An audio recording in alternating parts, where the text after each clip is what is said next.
Bonsoir Cécilia Como, vous êtes psychanalyste, spécialiste du couple et sexologue. Vous avez écrit le livre « Le couple parfait n'existe pas », éloge de l'imperfection amoureuse aux éditions Flammarion. Vous avez regardé Ultimatum, on se marie ou c'est fini. Est-ce que vous cliquez ou est-ce que vous cliquez pas dessus ?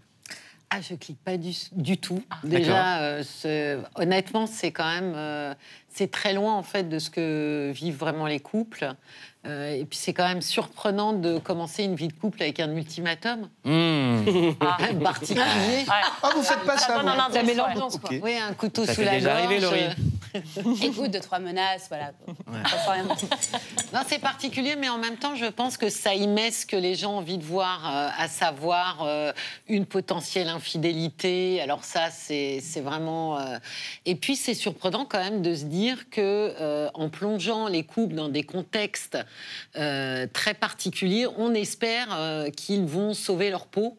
C'est un peu une aventure. C'est pas la même que celle de Laurie, mais c'est quand même assez particulier de plonger les gens là-dedans. Parce que dans cette histoire, je le rappelle, c'est 6 couples indécis qui reçoivent un ultimatum. Soit ils se marient, soit ils se séparent. Mais avant de décider, ils doivent passer 3 semaines avec un nouveau partenaire. Est-ce que ça peut marcher dans la vraie vie ? De la tentation. Non, mais d'abord, dans la vraie vie, l'engagement se porte plutôt bien. Ah bon ? En réalité, oui. Intéressant. Alors, statistiquement et cliniquement, ça se porte bien. Si, justement. Moi, je pense que les gens, j'ai l'impression qu'en tout cas, les gens ont encore envie d'être ensemble, en fait, de former des couples. C'est pas si individualiste que non, ça. pas du tout. tout. Je me trompe, mais c'est pas l'envie qui manque. Oui, non, et on voit que, par exemple... Laurie, pardon ? C'est pas l'envie qui manque. Allez, je bois mon verre. Non, mais 2022, par exemple, vous avez plus de couples qui se marient et se paxent qu'en 2013. Et c'est pas un effet post-confinement, parce que 2018... C'est pas pour les impôts ? Non, parce que 2018, il y a plus de pax qu'en 2013. Pas par défaut, des gens qui disent bon, allez, je me mets avec mon pote. Allez. Non, mais peut-être que c'est aussi parce que comme il y a beaucoup d'instabilité autour de et que le mariage représente la stabilité, tout le monde va avoir son petit cocon et se sentir plus stable. Chez les jeunes, c'est très lié effectivement à ça. Plus la période est instable, plus il y a un refuge au niveau du couple. Donc l'engagement se porte plutôt mais on dit la même bien. chose. Il y a plein de gens qui ont peur de finir seuls, donc ils se mettent avec quelqu'un qui les rassure, et puis c'est un engagement un peu mytho. Non, je crois qu'il y a quand même ce mythe de être préféré, être choisi, se sentir unique, la préférence vers quelqu'un. Je pense, ça, je le vois sans arrêt. Les gens sont majoritairement mariés, même jeunes. Justement, on peut l'espérer dans une vie ou c'est un leurre ? De se dire que pour une personne, on va être unique au monde, qu'on va être aimé. Est-ce qu'il y a un partenaire qui est idéal ? Est-ce qu'il y a un élu ? C'est la difficulté et c'est ce qui fait des hésitations sur l'engagement, c'est qu'aujourd'hui, je pense qu'il y a 2 axes qui bouleversent l'engagement. Le premier axe, c'est qu'il y a une émergence de l'individualité très fort, on le voit dans le développement personnel, et que l'autre a plutôt intérêt à pas nous, en tous les cas, à se tenir à carreau pour pas empêcher notre grand développement personnel individuel. La deuxième raison, c'est qu'il y a quand même une émancipation des femmes qui a totalement bouleversé le couple. Et la troisième raison, c'est qu'aujourd'hui, il y a une attente de plaisir et de désir sexuel au sein du couple qui n'existait pas avant. Donc ces 3 facteurs-là ont quand même beaucoup bouleversé l'engagement. Il y avait un sociologue... Donc les gens s'engagent avec la personne avec qui c'est le mieux au lit, c'est ça ? Ça compte maintenant, alors qu'il y a 50, 60 ans en arrière, ça ne comptait pas tant que ça, c'était pas un des piliers. Aujourd'hui, ça compte. Moi, j'ai une petite astuce pour ça. Féminine. J'ai une petite astuce pour ça, on m'a parlé de ce truc-là. Waouh. Qu'est-ce qu'il raconte ? Ah ouais, ok. Alors, c'est quoi ? Attends, faudra tester. J'en sais rien, c'est un pote qui m'a envoyé une vidéo, il m'a dit fais ça. Et il avait cette attitude, il a fait. Du coup, je sais pas où. En fait, ça est en mode, je crois que c'est un truc de distributeur, que ça tombe pas, il faut aller chercher. Ouais, je crois que c'est ça. C'est le C'est un truc genre, mais apparemment, ce serait un truc qui permettrait de garder la personne avec qui on est plus longtemps. Ah bon ? Bah ok. Peut-être c'est je note, moi je note. Conclure. Je sais pas ce que c'est. Je note. Si quelqu'un peut me dire ce que c'est.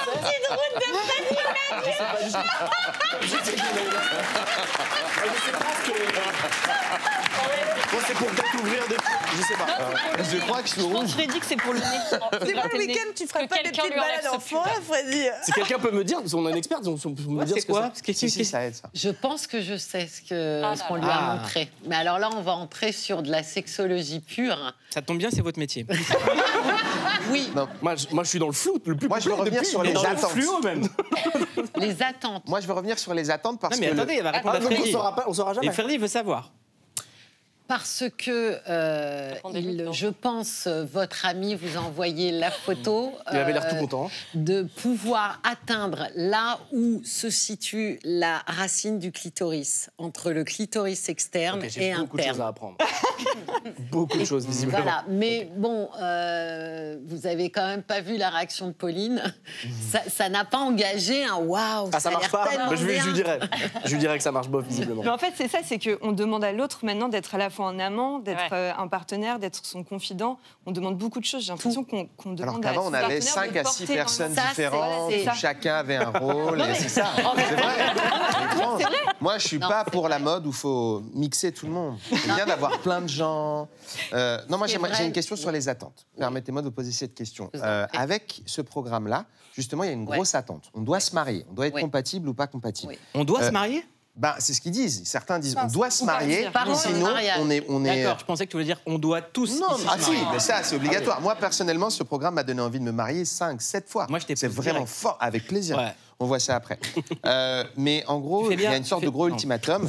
Si on ne se marie pas, si on n'est pas marié à la fin de 3 semaines, je crois, ben, c'est fini, on se quitte. Est-ce que c'est une bonne idée de regarder ce programme avec son ou sa partenaire, justement, de se comparer à ce genre d'ultimatum-là quand on est un couple sur son canapé chez soi? Je suis là. Est-ce que ça met pas de C'est- stress? Non, mais c'est forcément une mauvaise idée. Mais je crois surtout que ceux qui regardent le programme ne se sentent pas du tout concernés. Honnêtement, en clinique, jamais j'ai vu des gens mettre la pression pour être mariés. Il y a des pressions qui arrivent à Moi, je peu vous le près dis, sur je vous le les dis, si, enfants. Ah oui, quand même. Ah ouais. Moi, j'ai J'ai déjà l'impression entendu qu'il y en a parler de beaucoup. gens qui veulent vraiment Ma mère, s'engager ma et mère. qui disent... Ah oui. Ah bah oui, Un mais truc c'est... de faire- Mais la Après, pas pression, ma mère. d'ultimatum, Oui, mais voilà. de gens qui veulent absolument... Non, mais vouloir se marier, je suis d'accord. Mais dire si on se marie pas, je te quitte, Oui, ça c'est... c'est quand même pas fréquent. Et alors, je voulais quand même signaler que ce qui donne naissance à ce genre de programme, ce qui donne naissance aux attentes, Et les Golemons. non, c'est les applis et les sites. Bah oui, maintenant on est dans la Parce que, multitude, la exactement. facilité. Oui, Aujourd'hui, ce qui est révolutionnaire, c'est que vous avez un choix exponentiel Oui, pas bon. et inextinguible. Avant, pour rencontrer quelqu'un, c'était l'école, la fac, le boulot, les amis. Aujourd'hui, c'est extraordinaire. Vous Le top pouvez du top. rencontrer quelqu'un qui n'aurait jamais croisé votre vie. Et les gens sont assez honnêtes pour dire, la difficulté, c'est que comme j'ai un choix énorme, est-ce que je suis sûre que c'est le bon ? Alors pourquoi est-ce Ouais, qu'on a c'est peur de ça. s'engager aujourd'hui?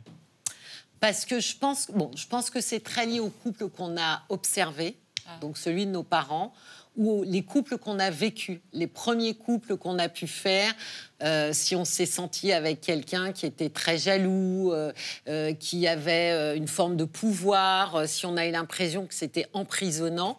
Et puis le couple de nos parents, c'est est-ce que ces deux-là avaient l'air heureux ou pas? Ils nous indiquent quand même quelque chose. Est-ce Et que c'est OK de jamais vouloir s'engager? c'est OK si ça ne vous rend pas malheureux. Moi, j'ai envie de dire tout est OK à partir du moment où, effectivement, alors je passe la grande phrase où on respecte la liberté, etc., d'autres, mais surtout où ça nous va bien. Moi, j'ai du mal à croire qu'on peut vivre une vie entière, je dis bien une vie, sans s'engager. Parce que moi, je vois des gens de 60 ans, par exemple, qui ne se sont jamais engagés et qui maintenant commencent à se dire je suis peut-être passé à côté de quelque chose. Moi, j'ai pris un engagement 24 mois avec Canal+, là, j'ai pris la formule. Comme ça, t'as tout. Super. Et t'es pas déçu, t'es pas déçu. Non, je suis pas déçu. On n'est jamais déçu quand du on choix. s'abonne à Canal. Sur TikTok, il y a beaucoup de témoignages qui parlent de polyamour. Beaucoup de gens parlent de cette nouvelle forme d'amour. On en parle juste après ça. Est-ce qu'un homme peut aimer deux femmes? Alors ta question elle est super intéressante. Et bah oui, ça s'appelle le polyamour. Dans le polyamour, aucune des personnes n'est mise à l'écart. On habite les trois ensemble, ma blonde elle a sa chambre, moi et mon chum on a la nôtre. Parce que ma blonde est plus indépendante, pas parce que je l'aime pas, on a juste pas besoin de se montrer notre amour de cette façon-là. Il n'y a aucune jalousie, on est même très contente de savoir qu'il va la voir. De temps en temps, c'est elle qui vient chez nous et il n'y a pas de souci. Quand c'est comme ça, c'est assez comique parce qu'on dort à 4 dans le même lit. Je sais que si je rencontre quelqu'un d'autre, j'aurai l'accord et le soutien de mon copain. Et je me sens épanoui émotionnellement comme je l'ai rarement été. Et c'est même la relation la plus sincère et la plus belle que j'ai vécue jusqu'ici. Alors, question avant de regarder le CQFC. C'est quoi le polyamour? Est-ce que ça marche? Est-ce qu'on peut avoir plusieurs personnes en même temps dans sa vie? Alors, le polyamour, tel que le décrivent les gens qui vivent le polyamour, c'est effectivement d'avoir une relation affective et ou sexuelle, mais affective, c'est ce qu'ils mettent quand même en avant, avec plusieurs personnes en même temps. Alors, est-ce que ça marche? Ça dépend de ce que ça veut dire. Qu'est-ce qu'on veut faire marcher? En réalité, souvent, les gens, d'abord, sont polyamoureux à un instant T. Ils ne le sont pas toute leur vie. C'est aussi très fluctuant quand vous arrivez à un âge où vous voulez construire une famille. C'est assez incompatible. Et puis, c'est aussi la réponse à toutes les attentes. C'est-à-dire, si une seule personne ne peut pas être mon ami, mon amant, mon confident, mon épaule, mon complice, mon coparent... Donc, on cherche une qualité par personne. Finalement, on peut se dire que plusieurs personnes vont réussir à devenir une personne.